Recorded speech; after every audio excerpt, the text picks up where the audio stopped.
So Moroni chapter 7 talks about faith, hope, and charity. In verses 41 and 42 it says, And what is it that ye shall hope for? Behold, I say unto you, that ye shall have hope through the atonement of Christ and the power of his resurrection, to be raised unto life eternal, and this because of your faith in him according to the promise. Wherefore, if a man have faith, he must needs have hope. For without faith there cannot be any hope.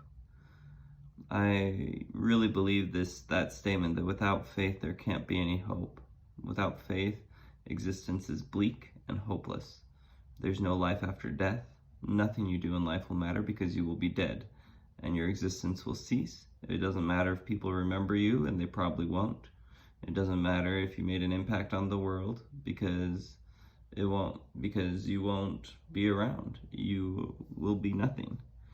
And so life is meaningless. And even if you did make a difference in the world, it will likely be overwrought in a couple thousand years.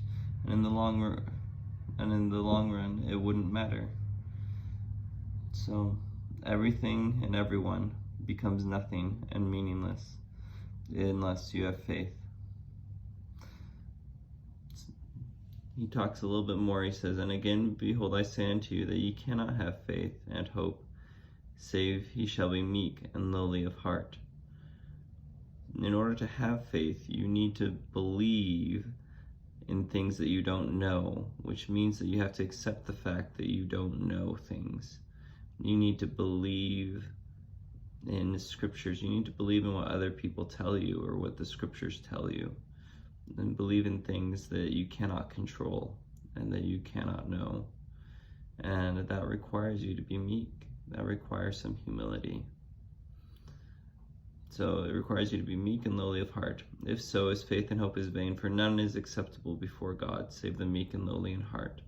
And if a man be meek and lowly in heart, and confesses by the power of the Holy Ghost that Jesus is the Christ, he must needs have charity. For if he have not charity, he is nothing. Wherefore he must needs have charity.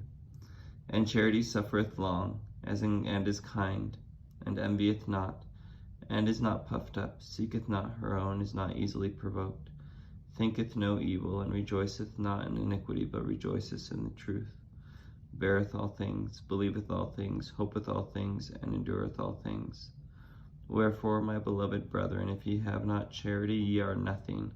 For charity never faileth. Wherefore, cleave unto charity, which is the greatest of all, for all things must fail. I was struck this time when I was reading these verses how similar the description of charity is with the description that someone might have of humility.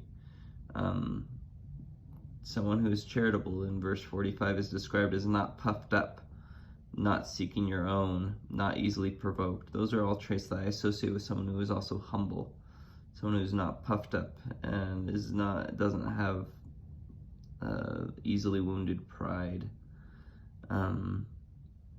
Someone who is humble also views other people as important and is therefore kind and doesn't envy, doesn't feel like the fact that other people have things is a bad thing, but is happy for other people when they have things that are nice. So I think that it's important to have charity and to be kind and to be humble. And that's something that I'm working on, and I think that everyone should be working on. But it's hard sometimes.